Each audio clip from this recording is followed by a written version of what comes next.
Good evening. I would like to call the Finance, Personnel, and Operations Committee meeting of the Portland Public Board of Education to order at 6:01 p.m. It's Monday, August 11th, 2025, and we are meeting online via Zoom. I am committee member Julianne Opperman, substituting for committee chair Sarah Bryden this evening. And I'm joined with board member Noor and board member Sawtelle. Well, I'm not joined board member Noor. Dr. Scallon, would you check and see if who else might be in? There's nobody in the waiting room. There's no one in the waiting room. All right, and Chair Lentz is not here yet either. So we're joined though with Dr. Scallon, who will be running the slides and most of the meeting, and Ms. Beck, who is Senior Director of Finance. Thank you for being here. Appreciate it and all.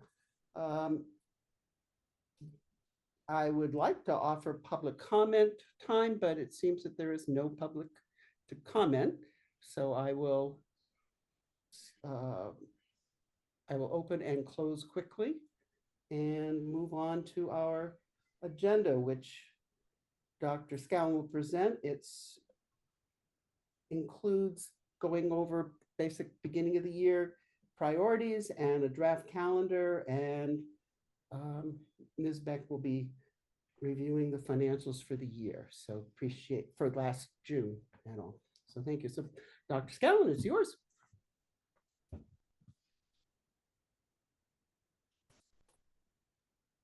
Great. And Dr. Opperman, can you just give me a thumbs up if you can see that, and then I'll move it into slideshow mode? I can see it. Thank you. Perfect. Awesome. Thank you.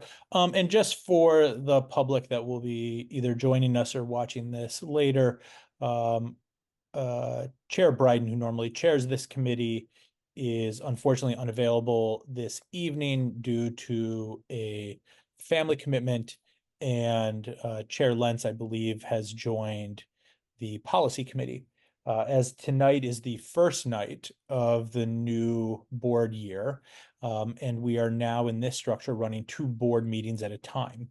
And so we have board members in finance, personnel, and operations, and we have board members here with us, or in policy.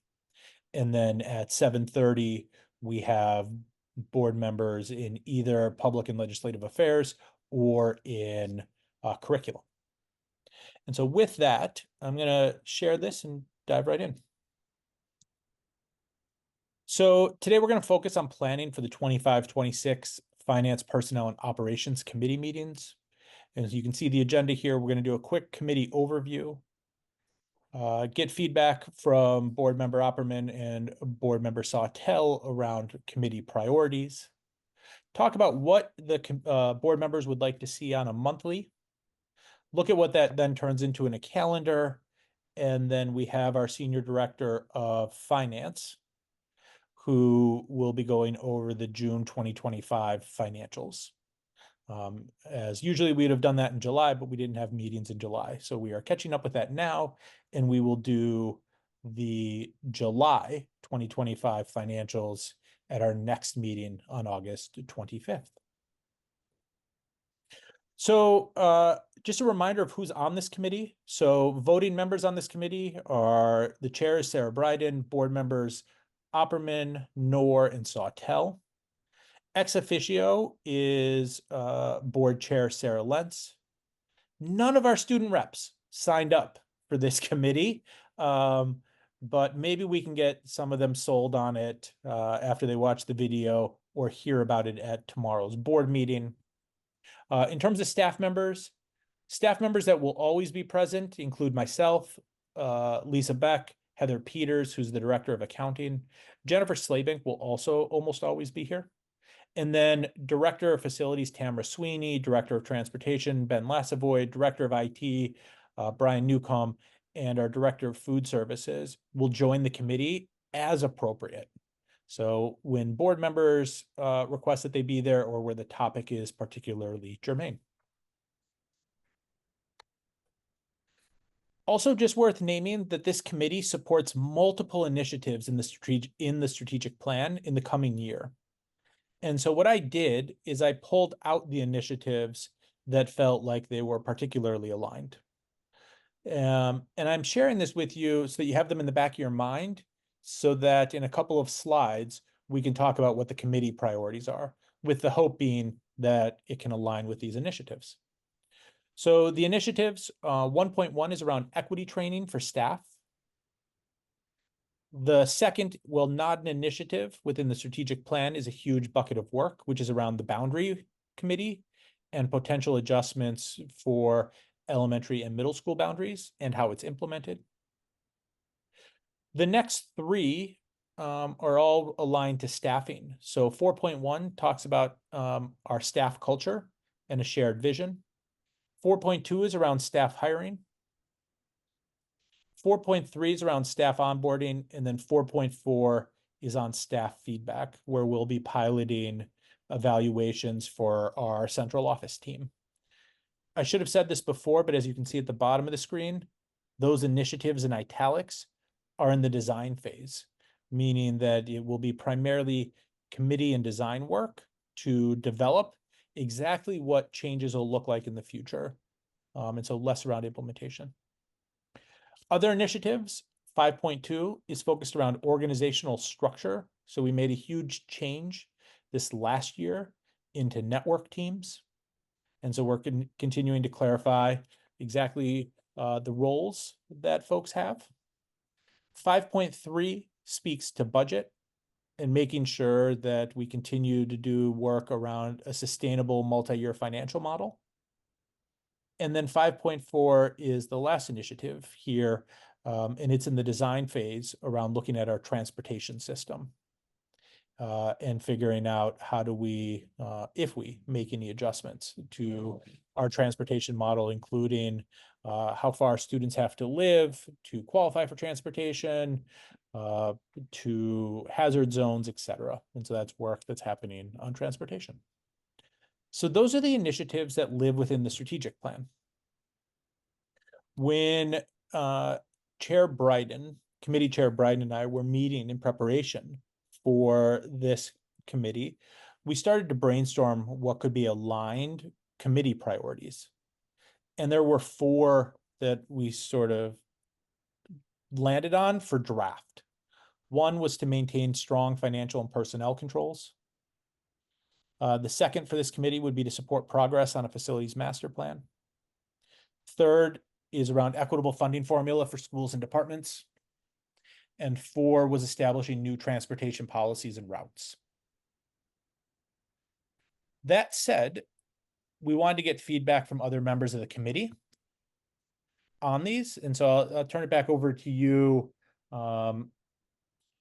Opperman, for you and Jane to have a discussion around any priorities you would want to see or adjustments. And I'll capture them in the notes here. And then we can talk about it, with the idea being that we finalize it at the next committee meeting. Sounds good. I'd like to welcome Member Noor, who's also here, which is wonderful. So we have some extended interest in that. So before I put my 2 cents in, I would ask Jane and Fatuma, is there anything particular on that you feel in finances that we should focus on? And it can be similar to or very different from what has already been brought up. There's a lot of overlap, I find, between committees. I'm here talking because if we look at the ones talking about policies and routes and that sort of thing, and also talking about formula funding, and that ends up coming under curriculum as well. So it's an interesting piece. Any thoughts, Jane or Fatuma, on either of those things? Any thoughts on what you wish this committee would do?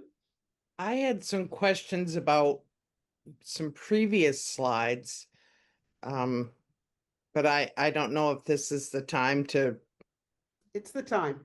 Okay. Let's see if I can find, because I was scribbling, trying to work really fast. Um, the restructuring of, where is it? Organizational structure. That's something that I guess as a teacher and certainly now, was really unclear. And, I've had some questions over the last few days from people who are currently on staff, because I know there's been so much change, and like how simple can we make it for people to find who they need to talk to really fast? Does that make sense? Like, it seems that staff members spend an awful lot of time emailing the wrong people, waiting for responses from people who aren't actually in charge of things. Like, can there be a really clear directory if you need this? I'll go back. My last year, when I was getting ready to retire, supposedly we had a point person that was handling everybody from Portland High School, and I couldn't get in touch with that person, and I finally just went back to Dee Dudley. It was like Dee handled everything. Like, if you get an answer, get in touch with Dee, Or many years ago, it was Becky Dorr. Like, I know Becky from college, and if I needed an answer, I called Becky. And now sort of, I kind of know Erin Tosi. So I'm trying not to go to her, but like, how clear is it going to be to the casual user who might need to contact someone at central office like once a month to know who to talk to? Does that make sense? Yeah.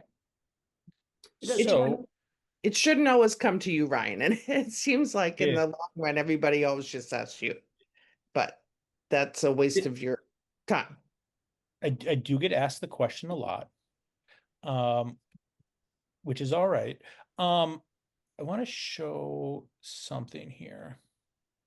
You So have there, the under organizational structure piece in yeah, communication. so there's two pieces.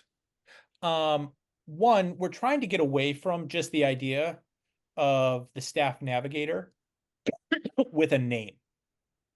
Because it used to be like when I joined the district and you named the three people, right? Is if you said, if I have a question about HR, who do I go to? They'd be like Erin Tosi. If I have a question about finance, who do I go to? Gail Cressy. If I have a question about this, who do I go to? Right. And there was nowhere that there were actual procedures or something where somebody could click on and get it. And so we created the staff hub that has both all the people and is getting populated as standard operating procedures are created to have them. And so we want to get to a spot where people can take advantage of the power of the internet, of the hub, to just be like, oh, let me get that answer. And so that it doesn't change when all of a sudden somebody leaves. And so that's what this initiative is really trying to get at, is as simple as possible. How do you get on the staff hub, see the people that are responsible, know that you need to reach out to Gavin for a retirement question because he's right there, not traveling by word of mouth. And so that's what it's really trying to get at, this initiative, is how to simplify it, because we know this is a challenge. And especially as people turn over, we need to not have it live in one person, but we need to have it live in like a staff hub. So that's what this initiative is really trying to get at. And I would say that the staff hub is inconsistent right now, where if you go there for some departments and you can see the whole team, and you go there for others and you don't. And so that's really what this is trying to push at. So would it make sense to have a draft committee priority that asks to review how the progress on that is going? And so that, maybe, if we can decide next 2 weeks whether we're going to do this or not, but that in a few weeks that we could, over the course of the few months, we could know and the community could know what's going on, which includes all of the teachers and staff, that make sense, Jane? Okay. Jane, can I share something? I just wrote it because I heard two things from you. One was that it's clear who to go to and that they receive a timely feedback or an answer. Yeah. Yep. I can tell you with my own onboarding, and I understand it's a thing that happens rare, has happened rarely, and there's no institutional memory of that. But the amount of time and emails and waiting for responses and, confusion around whether or not I should use the health benefit was, it was like 3.5 weeks. Yep. And it was really, thank goodness for the guy at Anthem. He was the one who was like, hold on, don't do anything. We need answers. And, and finally getting in touch with Gavin and him knowing all the players was the key. But, I'm retired and I have time to do that stuff. If a teacher's in a classroom and they need to know right now, Yep. they don't have the time for that. And I kind of love the idea when there was a point person, like if you have questions about this or this or this person is handling Portland High School. That was great. But I think that person left and then it just sort of never panned out.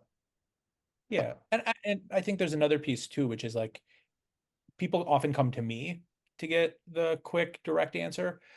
We also need to get to a spot where like department heads, right? If we're not clear on who to go to, then that you can go to Lisa for finance. You can go to Jennifer for HR, right? And so there's some like, for lack of a better word, motivating factor to really make sure that your materials are super clear and accessible. Yeah. That's a big thing for me. I'm just so aware of staff recruitment and retention and morale. I mean, I get this feedback all the time, and that's one of the big things is like, I don't know what's going on, and I don't even know who to talk to about it.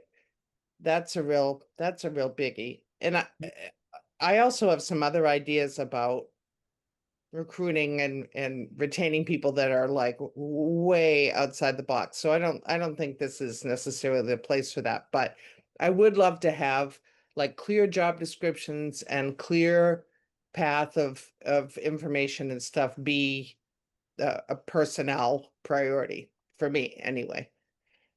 So let me put that down. Okay. Thanks. Yeah. I was just going to listen tonight because I'd never done this, but of course I can't just listen. I have to open up my mouth. Well, we didn't want you on this committee to just listen. So And here's my other question that I wrote down. Going back to a couple slides talking about staff training and equity training. Yep. Like, how do we know when we've developed the right staff mindset, that fits the vision? How do we know when people are coming from a place of cultural humility? Like, yeah.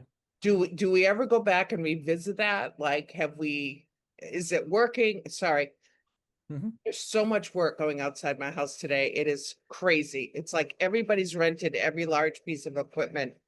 No, I hope you can still hear me. I'm just kind of curious about what kind of feedback we get around that and how do we know when we've met that goal? Yep. I think this is one that actually in the strategic planning process was debated and wrestled to see if we could come up with like a good way of measuring it.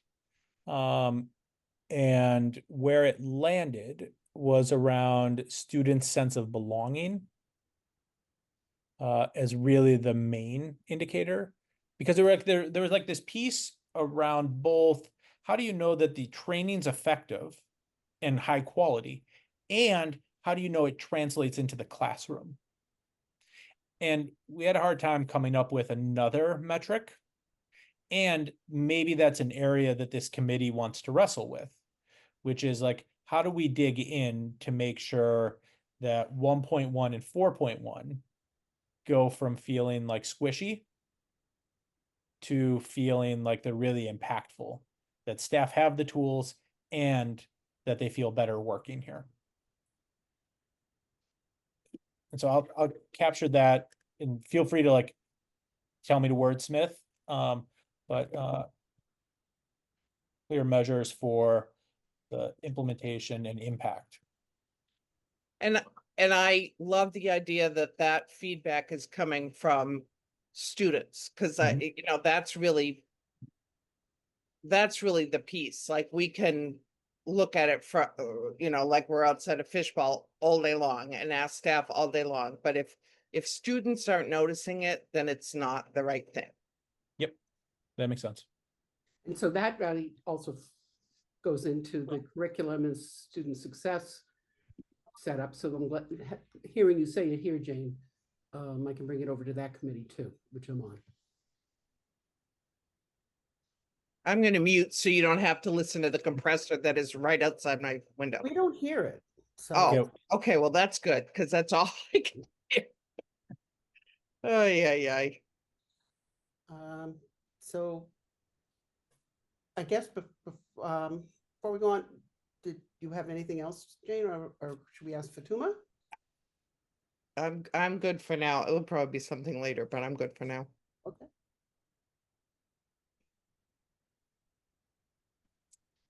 I don't have a priority I'd like to add, but on the monthly reviews, I don't know if we've gotten there because I just joined. We haven't got there yet. Okay, okay, then I can wait. Fatuma, can I just ask a follow-up question for Yeah. you? When you look at this list, right? I hear you that you may not want to add to it or have an ad right now, but are there ones here that you particularly want to prioritize? Yes, the equitable funding formula for schools and departments, that's really important. And I'd love to hear updates on the transportation policies and routes and how that's changing along with the curriculum, what is the other committee called? Attendance boundaries? Attendance and boundaries, yes, I'm forgetting already. Yep. So those two. Gotcha. Cool. Dr. Opperman.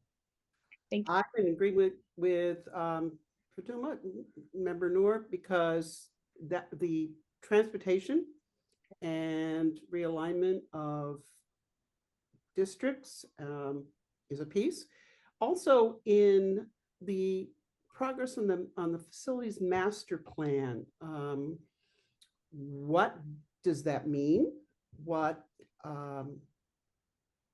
does it entail with this committee as far as having a subcommittee, an ad hoc committee attached to this? But that, I think, you know, aside of the funding for that of any kind of facilities is one piece of that, but the other is, you know, what do we do with what we have, kind of piece, and understanding that in relationship to where our students live and belong. So I guess those are, for me, that I'm looking at the priorities you had there. Those were that on the transportation. You know, I'm still want to consider talking to the Metro as far as scheduling their buses and our buses so that we could pick up middle school in that. The more I talk to people who about it, I think that it's not as far-fetched. It depends on who you talk to, but it's not as far-fetched as some think about it. So those are ones I think are priorities, but I certainly agree with what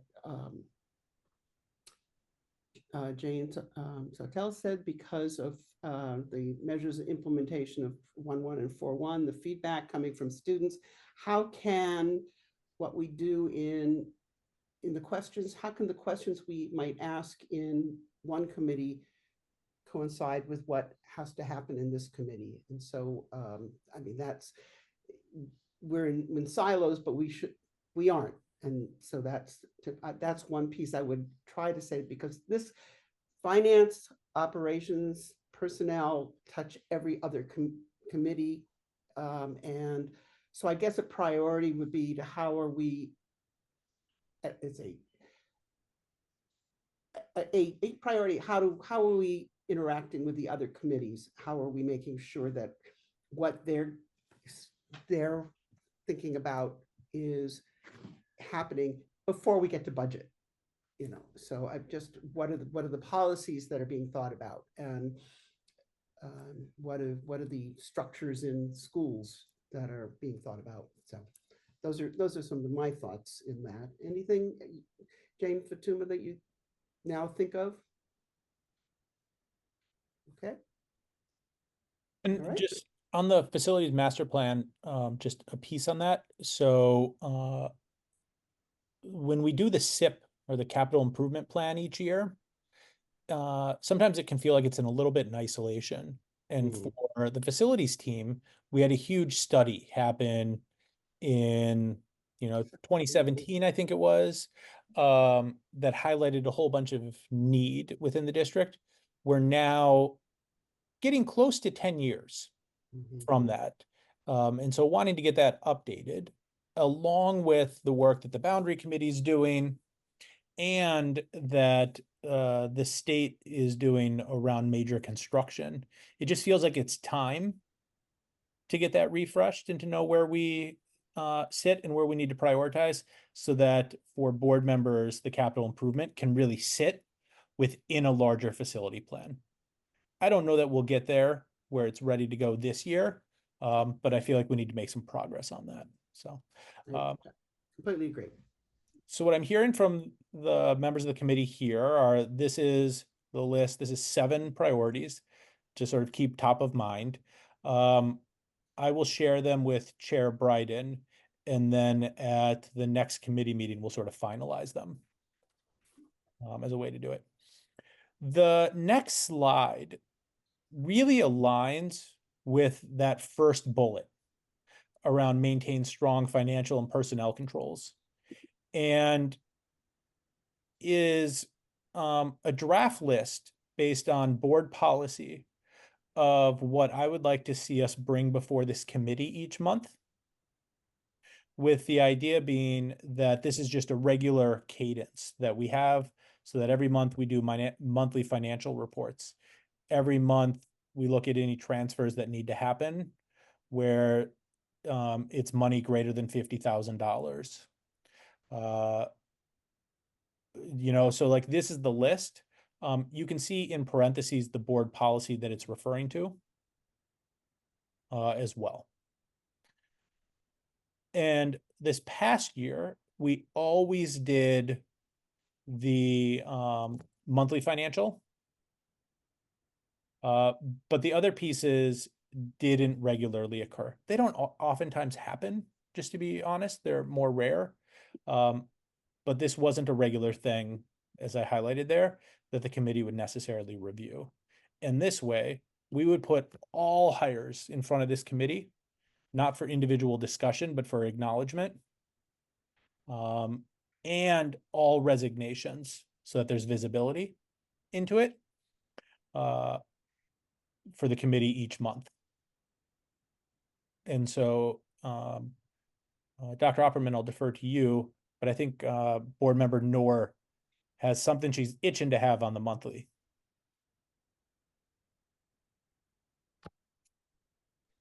Go ahead.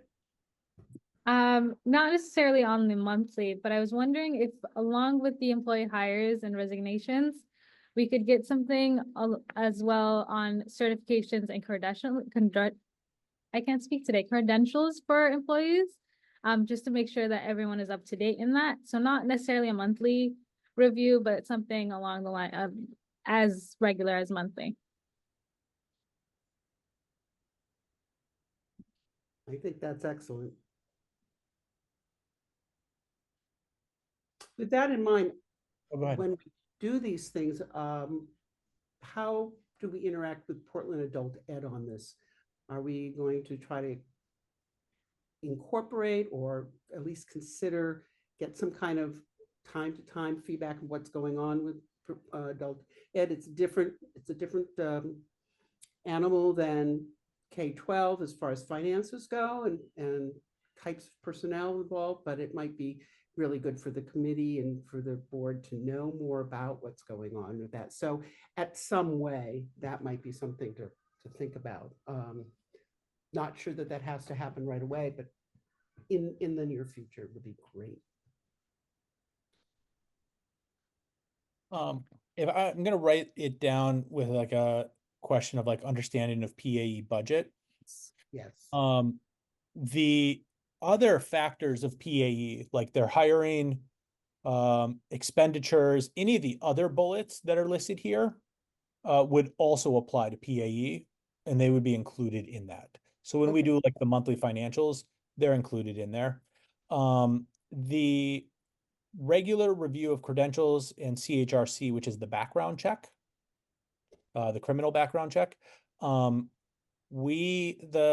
state is a little bit blurry about whether or not adult ed needs to go through the CHRC. We have made it our policy now that they do. And we made it that, one, because we have enough overlap of staff that it's just worth being consistent for safety's sake. And two, that there are a small number of cases, but there are cases where we would have students in adult ed that may not be 18. And so it just seems to make sense that if we're doing all of our employees, like myself or Lisa, go through CHRCs, we might as well make adult ed do it as well. And so they would be captured in that as well. That makes sense. Thank you. Anything else from Fatuma? Jane? No? All right. So I don't have the ability to do a split screen over the next thing we're going to do. So if you are looking at these materials, right, if you can keep up and go back and forth between slide 7 and slide 8, that would be great. Okay. I'm going to put up slide 9 and make it bigger so everybody can see. So this is a draft calendar for the year, which based on the conversation we just had, we need to make some adjustments to, which is great. What you see here is by month, the first meeting in the left column, the second meeting in the right column. There are certain months, October and May, that because of the way the schedule works out, only have one meeting. They're, I think in both cases, because of holidays. I think May is missing one because of Memorial Day, and October, I'm not actually sure which holiday it's conflicting with, but there's one in October. It's whatever's on October 13th. So that's why you see it this way. And so when you think about what you just named as priorities, are there specific topics that you'd love to see in the calendar? And when would you like to see it? And this is just an initial pass. I'll also do it with a little bit more time.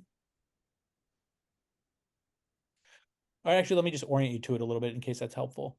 Is we were planning to have in the next meeting to look at the various board policies that all impact either budget or finance, personnel, or operations, and identify any that we want the finance committee to go over, or not the finance committee, the policy committee to update based on our feedback.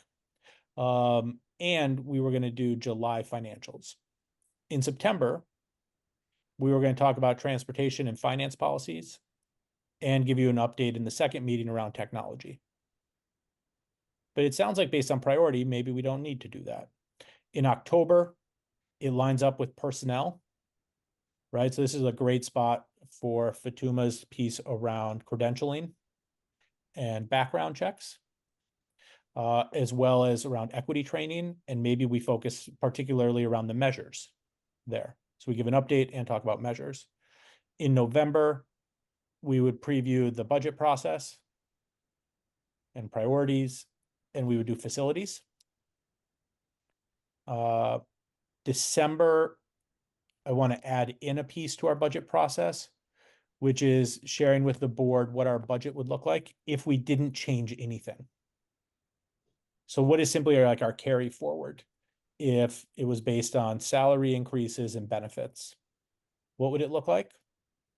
Just as like a good way to like get a base thinking.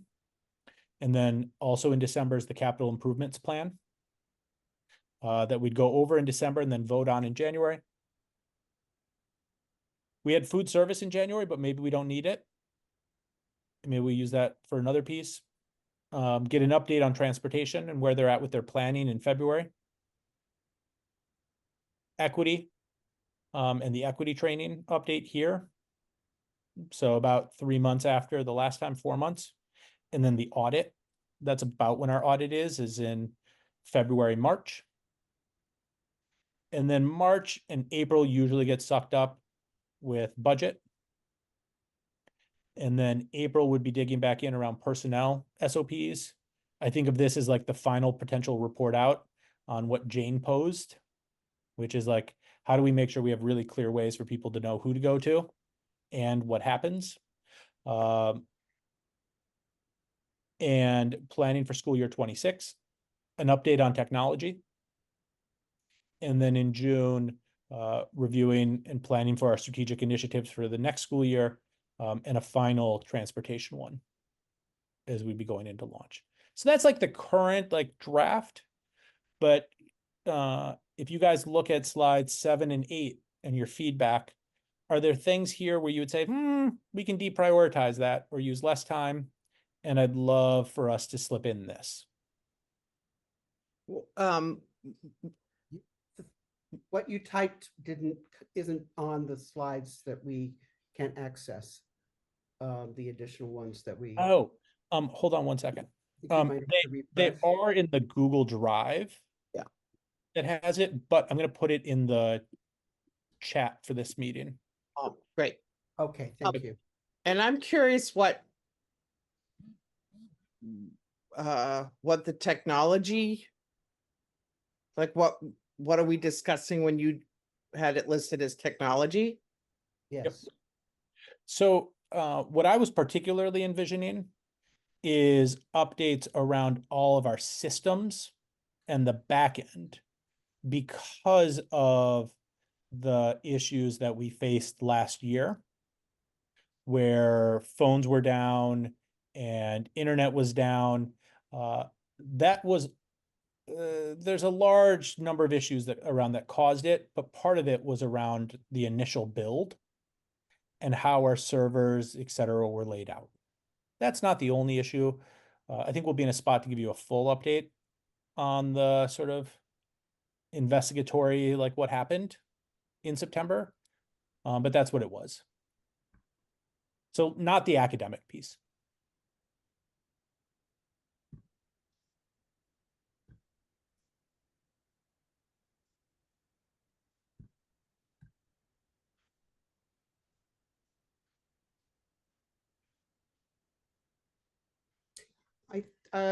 Looking at the calendar and seeing when you're talking about facilities, and that's a kind of a preview to the SIP issue, capital improvement in December. What kinds of things were you thinking in that other than just what is or isn't, or will that be going on in structure in the facilities? I was wondering if that would also include what's going on with the realignment of districts. at that point or not? It could. Okay, I anticipate that the boundary committee will make a recommendation to the board in October. okay. So what that is would be discussed in November as what might impact that. It certainly could. I was also thinking of it as like the time to really dig in and do an update on both what is the like day-to-day expectations, month to month, and then how do we get to a broader facilities master plan Mhm. in that second November meeting. Sounds good. It's a lot. It's good we're having 2 meetings a month. Yeah, there's a lot. And this committee is 3 committees into one. Mhm. So, you know, this one is particularly meaty. Any thoughts among committee members on the calendar? Something you'd like to be moved around or prioritized? I mean, I might like to see that personnel standard of whatever it is, SOP moved up a month, maybe, you Mhm. know, swap that with technology. Mhm. If possible. I Yep. mean, chances are in September, you know, even like staff development around equity and stuff may not even have happened yet with start of the school year, and I'm not sure how much feedback we would have in September. Yep. Yeah, and it may be that that's the time where we talk about how we're going to measure it and what's the plan for the year. So, yep.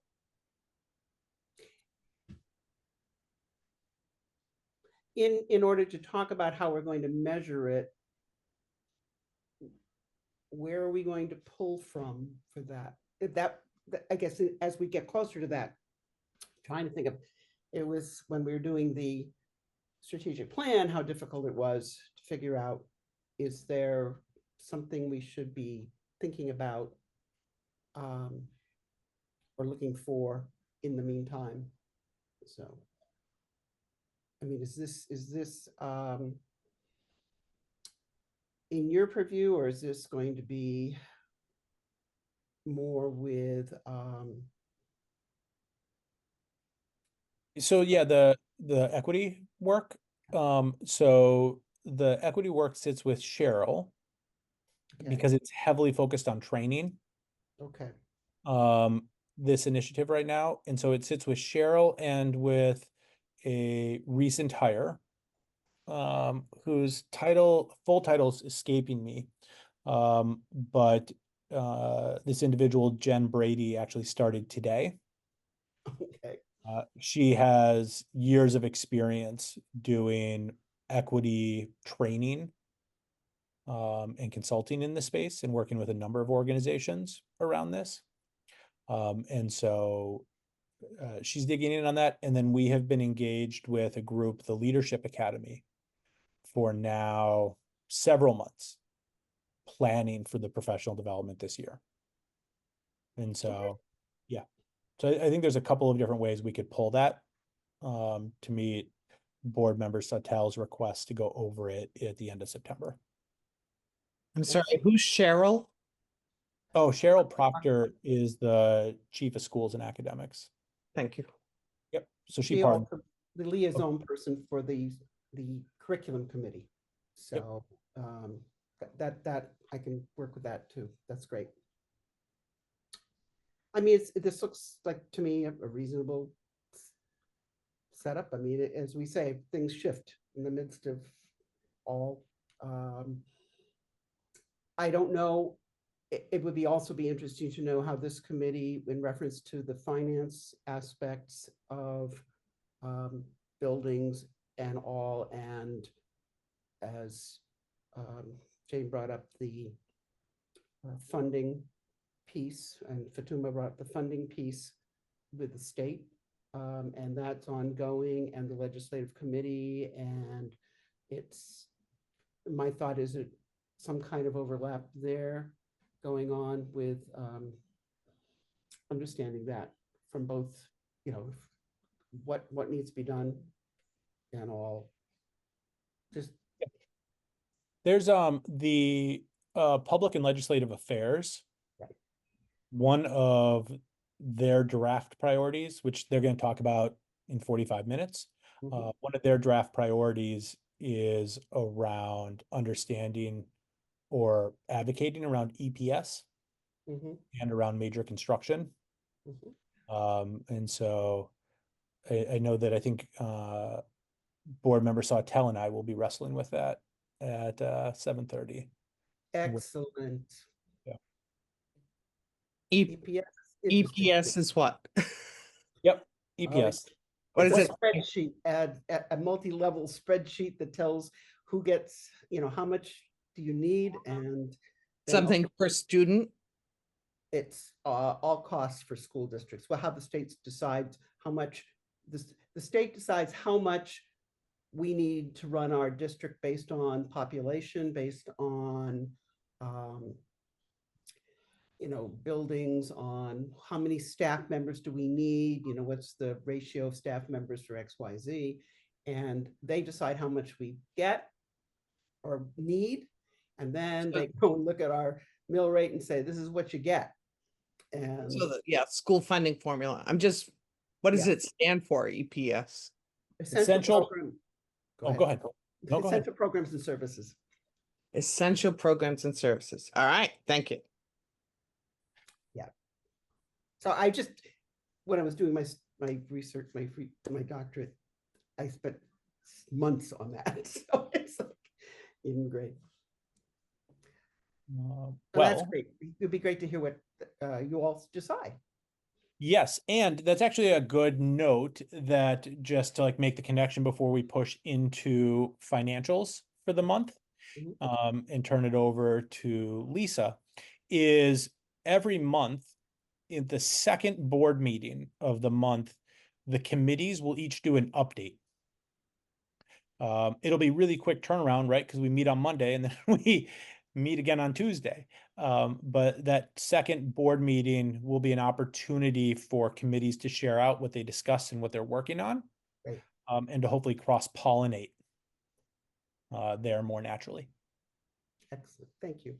Great. All right. One. Lisa, do you want me to do slides for you? Yes, please. So we are on to number 5 in our agenda, which, if you're keeping track, because we have the 2 committee meetings, it's 6:47. So we're going to have Lisa present and then do any and all questions you have. And this is a muscle that we're trying to build as a district and as a board. And so there's no question too small. Also, any question you're asking, you may already know the answer, but it also helps the public understand our finances. So please don't hesitate to ask and dig in.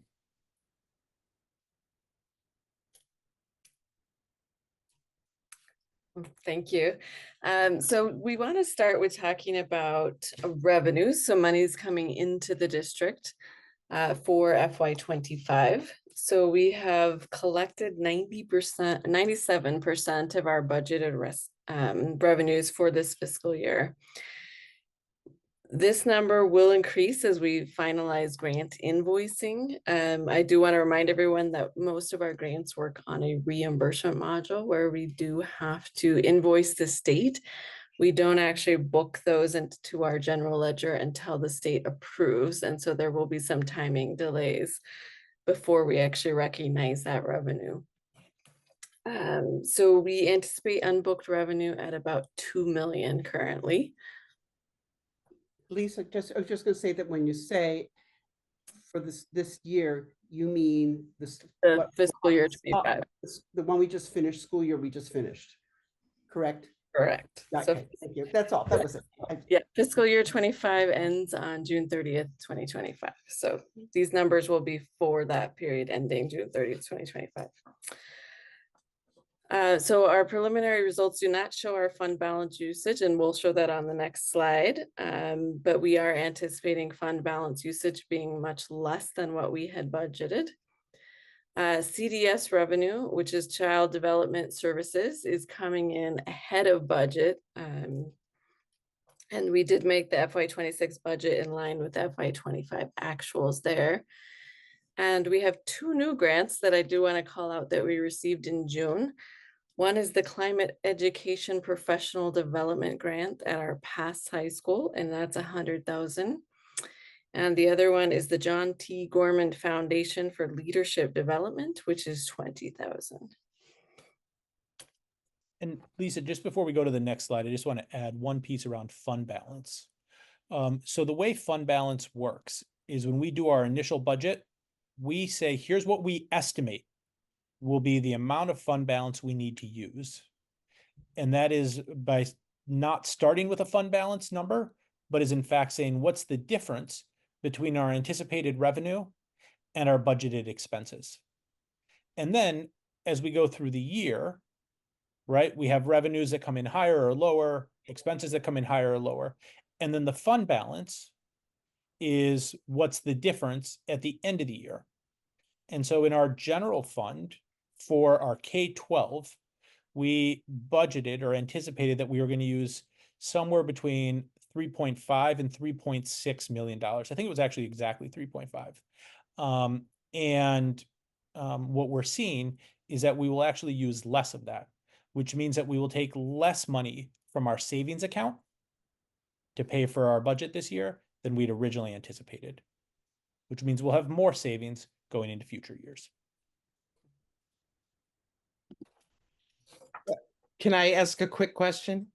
Yeah, go ahead. Anytime.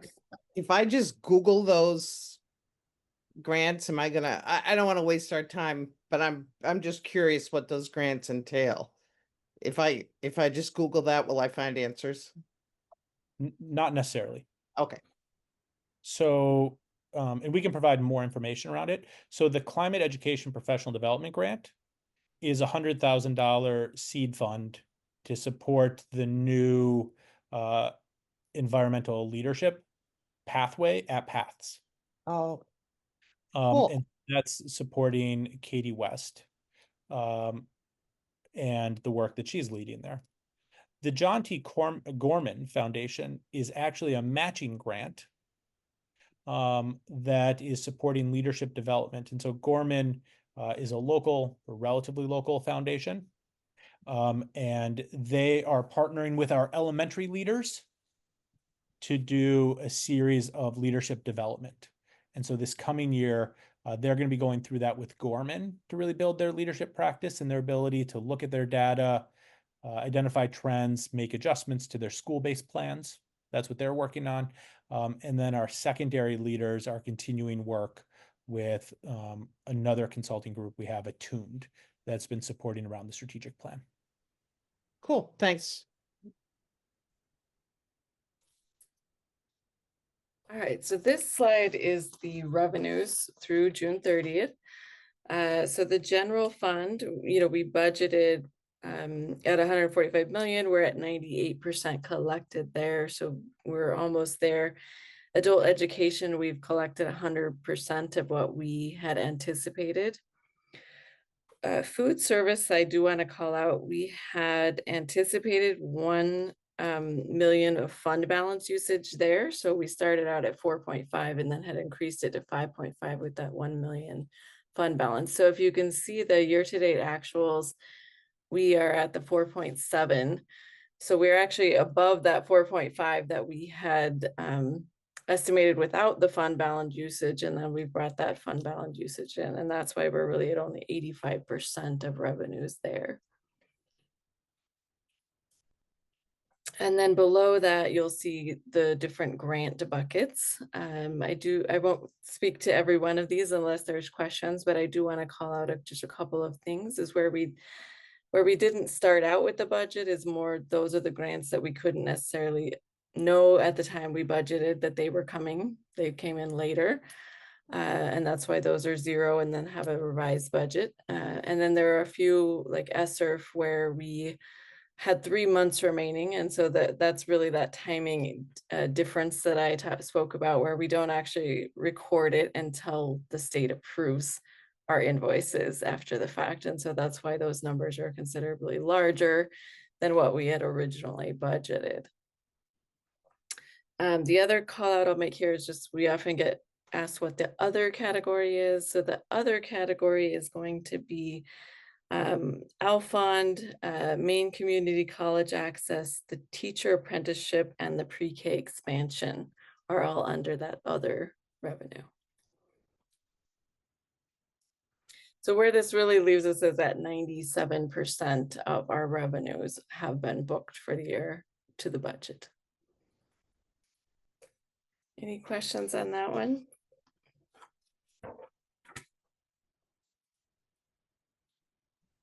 Very clear that the 3% will show up some point, we hope.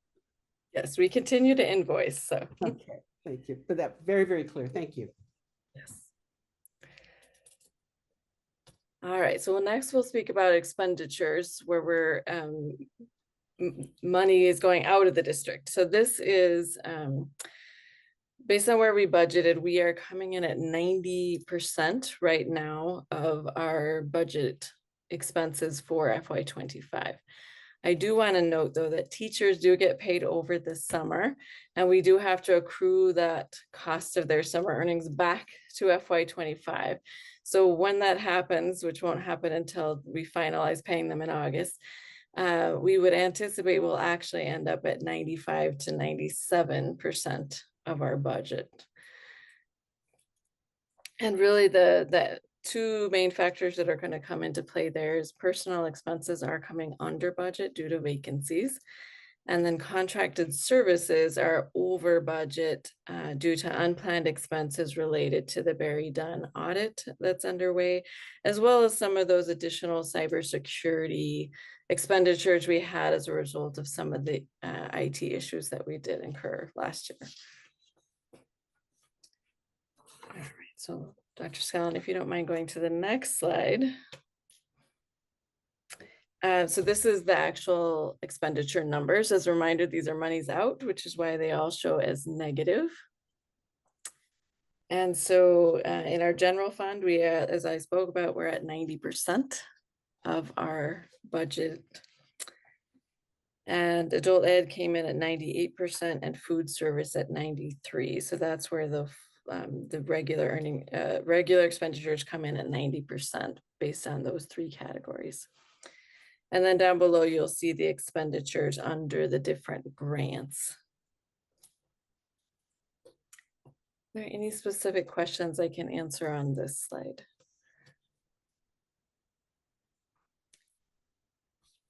I don't know that that's anything that's particular on the slide, but at some point I'd like to have a conversation about the CDS situation going forward.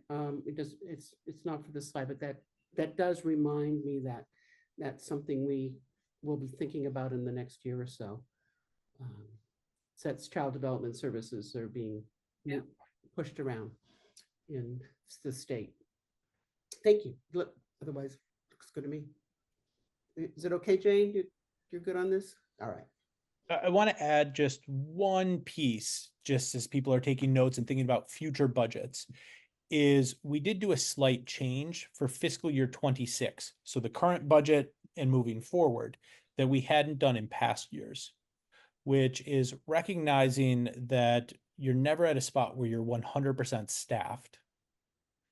And like you see it here, where you're budgeting for expense, but somebody may not start in July, but may start in September, or we may have a person leave in November and have to fill it 2 months later, is we did start this budget, this new one that we're in now, fiscal year 26, assuming a small vacancy rate. So this is our first time dipping our toe into this. So in fiscal year 25, we assumed 100% fill rate.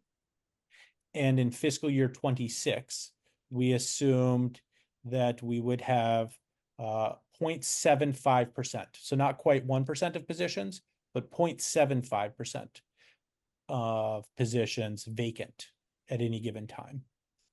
And so for us in the conservative financial world, because not having enough money is a huge problem. This is our first toe dip into it and something that we'll want to monitor throughout this year.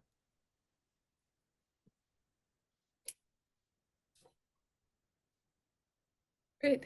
And then this view just shows based on kind of the high level categories where we came in. So this is where we said we actually came in at 84% to budget personnel due to the vacancies. And we did budget, as Ryan said, or Dr. Challen said, at 100% fill rate. So we came in much below that. And then it shows you the contracted services, as I spoke about in the previous slide, it is coming in over budget due to Barry Dunn and the IT engineering expenditures. And then supplies 91% of budget, and then other costs at 88% to budget. Any questions there? And I feel like I'm just Lisa's hype man, and just like, it's hard to believe Lisa's doing this for the first time, this presentation. So just Really? serious kudos. The personnel that's listed here is 84. That's the same number that she said in a couple slides ago that would go up to around 97 Mhm. once you factor in teacher summer pay. Yes. So just want to like connect those dots. Is the Barry Dunn situation something that's going to carry over into this fiscal year as well? Yes, it's budgeted for to carry over. Our hope is that it doesn't carry over to fiscal year 27. But that is work that we continue to engage with Maine PERS on, just in terms of their capacity actually to process all of the historical changes that need to happen. I was just kind of hoping that having spent more in the last fiscal year, maybe it's just because they're ahead of the game, but no, it's just a mess. Okay, got it. Yeah, and what it is there is we hadn't budgeted for that $500,000 contract. And this year, for fiscal year 26, it is in the budget. And so that's part of why there's a little bit of a difference there. Related to that, in our calendar, will we have updates on the status with PERS and what's going on at some point, or is that going to be an ongoing thing that might show up in the financials? I'm wondering if we do it like every 2 months or something. Because as soon as we got to this slide and Jane asked her question, I was like, oh, we need to put that on the calendar. So I would defer to you guys on it as committee members, but I'm thinking that perhaps we do an update in September. It doesn't need to break off one of the others. It could be a short update, but we do an update in September. And then based on that update, you guys may ask for it every 2 months, quarterly, whatever. Okay, thank you.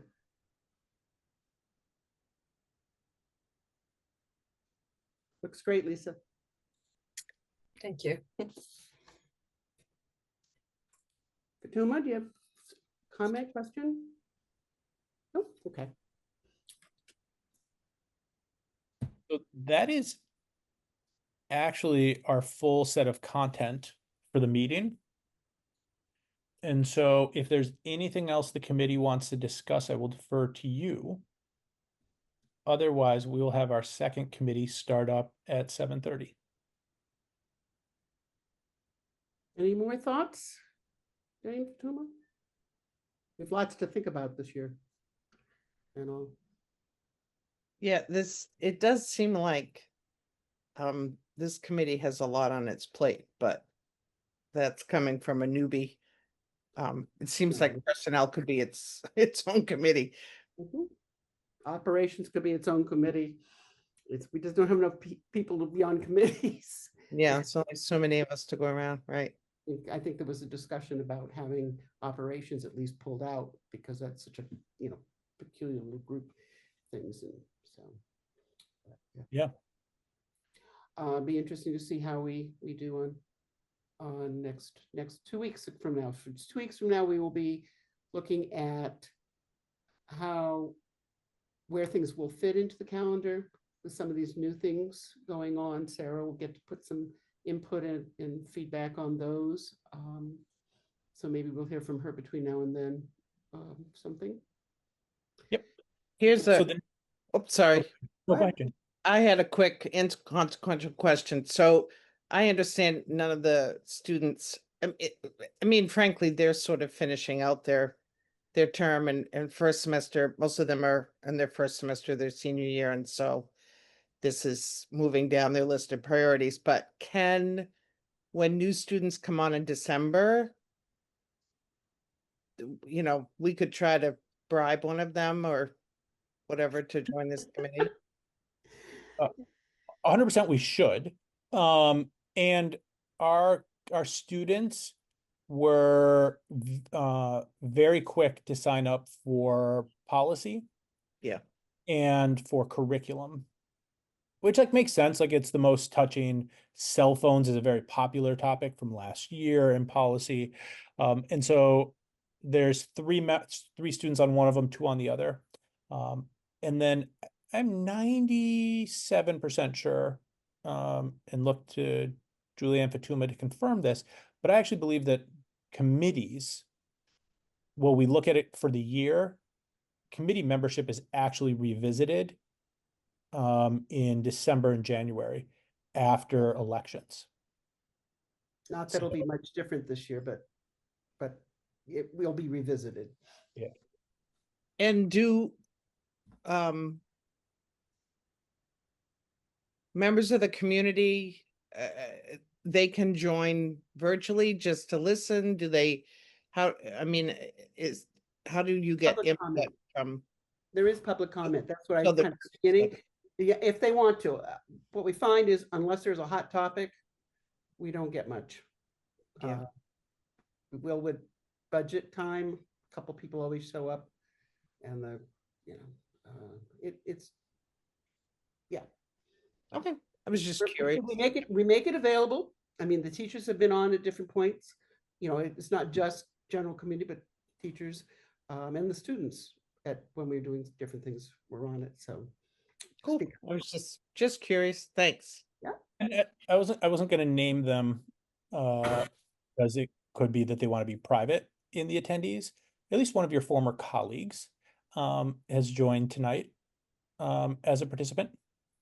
And so people do join as attendees. And then our plan is to post the recordings on Facebook. So anybody who missed it can see it. And so we did post on Facebook this afternoon the links in case people were interested. But yeah, so. They're also on YouTube. Oh, look at that. Didn't even realize I was a YouTube star. I'm going to tell my kids. Well, thank you all for the kickoff meeting. Please look out. There will be some stuff coming to you in advance of next meeting, and it'll be posted publicly, just around board policies, an updated look at a calendar, so that you have that in advance of the meeting. Otherwise, enjoy the 23 minutes. Julianne, you're muted. Julianne, you're muted. what I said was, is there a motion to adjourn?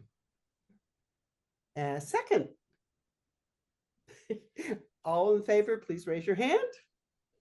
Thank you. Thank you, Lisa, very much for your work. Thank you, Dr. Ryan. Appreciate it. Adios. Ryan's great. Thanks all. Adios. Bye.